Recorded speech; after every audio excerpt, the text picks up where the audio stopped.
Tirupati SV యూనివర్సిటీలో చిరుత సంచారం కలకలం సృష్టించింది. పాపులేషన్ స్టడీస్ ఐ బ్లాక్ పరిసరాల్లోని ఓ కుక్కను చిరుత వెంటాడింది. చిరుత సంచారాన్ని గుర్తించిన కుక్క పెద్దగా అరుస్తూ దాన్ని తరిమేందుకు ప్రయత్నించింది. అయితే కుక్క అరుపులతో అలర్ట్ అయిన చిరుత రివర్స్ అటాక్ చేసింది. కుక్కను వెంటాడడంతో అక్కడి నుంచి పరుగులు తీసింది.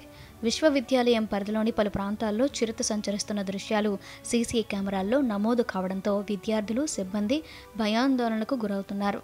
ఈ నేపథ్యంలో విశ్వవిద్యాలయ అధికారులు అప్రమత్తమై విద్యార్థులకు, సిబ్బందికి అప్రమత్తంగా ఉండాలని హెచ్చరించారు.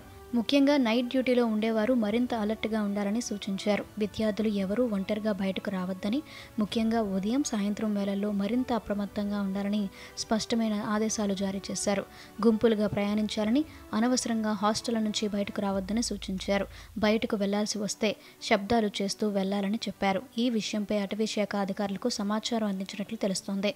ఈ పరిణామంతో విశ్వవిద్యాలయ ప్రాంగణంలో ఆందోళనకర వాతావరణం నెలకొంది. కొద్ది రోజుల క్రితం మంగళం రోడ్లోని భూపాల్ హౌసింగ్ కాలనీలో ఓ ఇంటి ముందున్న కుక్కపై చిరుత దాడి చేసింది.